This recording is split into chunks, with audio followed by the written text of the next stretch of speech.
안녕하십니까, 노선호입니다. 2월 9일 수요일 저녁입니다. 오늘 국내 주시장 코스피, 코스닥 양시장 모두 나름대로 좀 좋은 모습을 보였습니다. 코스피 지수 0.81% 상승을 하면서 2768포인트까지 반등을 하는 모습이었고요. 코스닥 지수도 마찬가지로 1.7% 상승을 하면서 910선을 회복하는 움직임을 보였습니다. 사실 좋게 말하면은 좋은데요. 좀 나쁘게 말하면은 치고 갈 자리에서는 좀 치고 가지 못했다, 이렇게도 말씀을 드릴 수가 있을 것 같아요.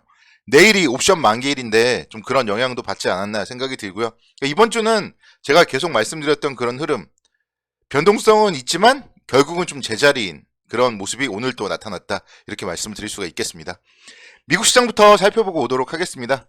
미국 시장은 3대 지수 모두 상승을 했습니다. 나스닥 지수 1.28% 강세를 보였고요. S&P 500 지수 0.84%, 그리고 다우존스 1.06% 강세를 보였습니다.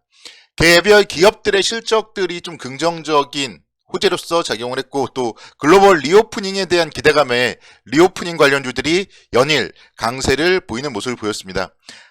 반도체 관련한 마이크론이 4%대 급등, 그리고 카니발이 5%대 급등을 하는 모습을 보이면서 시장을 좀 이끄는 모습을 보였던 게 특징적이었습니다. 국내 주시장은 오늘 이제 미국 시장 상승 영향으로 상승 출발했습니다. 코스피 같은 경우에 약 1%대 0.95% 정도 갭 상승 출발을 했는데요. 좀 그러다 보니까 오늘 좀 하루 종일 좀 재미없는 장세가 이어지지 않았나 생각이 됩니다. 변동성 자체가 오늘은 뭐 그렇게 많지는 않았어요. 고점이 거의 시초가 근처였고 저점이 0.26%대, 그래서 약 0.7% 정도 밴드에서 좀 안정적으로 움직였다. 그러니까 좋게 말하면 안정적으로 움직인 거고요. 좀 나쁘게 말하면 좀 심심했던 장이었다.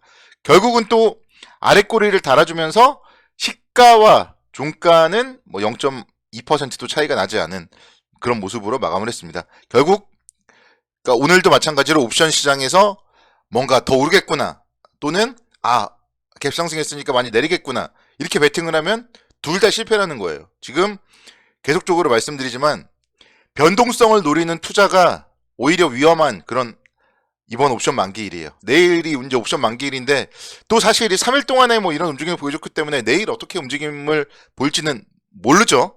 옵션 만기일 아무도 몰라요. 뭐 그렇지만 일단은 뭐 크게 좀 하락을 할 가능성은 많지 않다, 그렇게 일단은 뭐 안정적인 관점으로 생각을 하도록 하겠습니다. 국내 코로나19 신규 확진자 수가 지금 뭐 어마어마하게 늘어나고 있습니다. 오늘 발표한 걸로는 49,000명대, 그리고 내일은 이제 5만 명이 또 넘어갈 거다, 뭐 그런 얘기들이 나오는데요. 이렇게 이제 확진자 수가 늘어나다 보니까 불안하신 것도 사실일 텐데, 이게 또 어떻게 보면 오미크론이 증상이 세지가 않잖아요. 그런 부분들 때문에 오히려 또 일상회복에 대한 그런 기대감이 작용을 하지 않나 생각이 듭니다. 뭐 오늘 지나가면서 뉴스를 잠깐 봤는데 이제 뭐 식당 같은 데서 QR 같은 거 의미 없지 않냐, 뭐 그런 얘기들도 나오더라고요. 사실 뭐 그렇게 했을 때 각자 이제 그쪽에서 뭐 확진자가 발생하면은 전파가 되고 연락이 되고 뭐 검사를 받고 이래야 되는데 지금 그런 상황이 아니다 보니까 좀 이제 뭐 그런 부분들이 의미 없다, 그러면 일상회복을 하자, 뭐 그런 얘기들이 계속 나오고 있습니다. 오늘도 그래서 국내 주시장 어제와 마찬가지로 여행, 항공, 뭐 카지노, 면세점 이런 리오프닝 관련주들이 연일 상승세를 기록하는 모습을 보였고요. 그리고 이제 앞서서 마이크론의 강세 말씀을 드렸는데 그런 영향으로 오늘 삼성전자가 1.6%대 상승을 하는 모습을 보였습니다. 사실 삼성전자가 그동안 좀 주춤거렸기 때문에 여기서 이제 시장을 이끌어주는 게 가장 좋다고 볼 수 있겠고요. 오늘 같은 경우 LG 에너지 솔루션이 급락을 했단 말이에요. LG 에너지 솔루션이 시가총액 2위인데요. 5%대 하락을 했어요. 그러다 보니까 지수 상승에 비했을 때 여러분들의 체감은 더 좋다, 이렇게 말씀을 드릴 수가 있겠습니다. LG 에너지 솔루션을 보유해서 오늘 5% 손실을 본 투자자가 아니라면은 오늘의 체감 지수는 아마 좋지 않을까, 좀 그런 생각 가져보고요. LG 에너지 솔루션도 제가 정확하게 저점 말씀드렸고 정확하게 고점도 말씀드렸죠. 월요일날 제가 이제 말씀을 드렸던 게 이제부터 추격 매수하면 안 되고 59만 8천 원은 좀 쌍봉 가능성이 있다 이렇게 말씀을 드렸었는데 화요일과 수요일에 또 조정을 받는 모습을 보였습니다. 그래서 종목에 대한 단기 맥점은 항상 저와 함께 좀 찾아주시면 좋겠다 이렇게 말씀을 드립니다.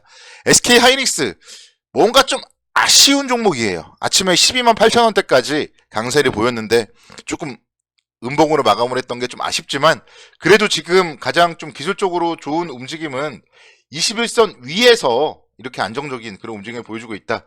그렇다고 본다면 여기서 조금 시장이 더 강세를 보여주고 삼성전자가 아직 상승할 자리가 남았거든요. 삼성전자가 상승할 자리가 남았기 때문에 삼성전자가 뭐 21선 이상으로 좀 추가적인 반등을 해준다면은 SK 하이닉스 뭐 반도체 관련주니까 같이 가죠. 그러면은 13만 원대 충분히 올라갈 수 있지 않을까 뭐 그런 생각도 가져봅니다. 오늘은 금호석유가 9%대 급등을 하는 모습을 보였습니다. 사실 9%대 급등을 해도 16만 4천 원이에요. 그래서 뭐 20만 원대 정도에 물려 계신 분들이라면은 뭐 오늘 상승 양에 차지는 않겠지만 그래도 우리에게는 이제 배당도 받았기 때문에 그런 부분들도 감안을 해봤을 때는 뭐 충분히 20만 원 정도까지 다시 한번 좀 재차 반등 기대감 높지 않나 생각이 됩니다. 오늘의 상승 원인이 경영권 분쟁 재점화 가능성에 따라서 급등을 했어요. 그래서 이제 금호석유화학 같은 경우는 지금 경영권 분쟁 때문에 작년에도 한 차례 급등을 했었어요. 그리고 올해도 이제 또 경영권 분쟁이 오늘 이제 막 시작되었기 때문에 뭐 여기서 굳이 매도할 이유는 없지 않나. 그리고 뭐 재가격을 찾아가야 되기 때문에 최소한도 20만 원대 이상까지는 좀 올라갈 가능성이 높지 않나 생각이 됩니다. 이 부분 관련하여서는 뭐 제가 뭐 자세하게 뭐 설명을 드릴 수는 없는 거고 또 어차피 뭐 결론이나 이런 게 아직까지 나는 건 아니기 때문에 여러분들이 관심 있으신 분들은 좀 기사들 찾아보시면 좋겠고요. 금호석유의 어쨌든 경영권 분쟁은 결국은 시장에는 수급적으로 봤을 때 우위에 얻기 위해서는 지분을 많이 갖고 있어야 되기 때문에 수급적으로는 긍정적이다. 이렇게 좀 말씀을 드릴 수가 있겠습니다. 삼성 엔지니어링도 오늘 6%대 강세를 기록하면서 2만 4천 원대 움직임 기록을 했습니다. 삼성 엔지니어링도 제가 어느 때 한번 제가 이제 일요일에 관심 종목으로 말씀을 드렸었는데 그 이후에 주가가 그래도 시장 하락에 비했을 때 안정적인 모습이 아니었나 생각이 들어요. 뭐 하락을 할 때 뭐 같이 빠지면서 2만 원대 초반권까지도 하락을 했지만 회복력 자체가 정말 강한 기업이다. 이렇게 말씀을 드릴 수가 있겠고요. 특히 이제 또 러시아 쪽에서 오늘 1조 3천억 원대의 수주 소식이 들렸습니다. 그래서 그런 수주 계속 이어진다면은 뭐 주가는 충분히 앞으로도 긍정적으로 정고점을 향해서 나아갈 수 있지 않을까 생각이 됩니다. 최근에 보면 건설 관련주들이 현대산업개발 때문에 많이 빠졌어요. 그러니까 같이 빠졌단 말이에요.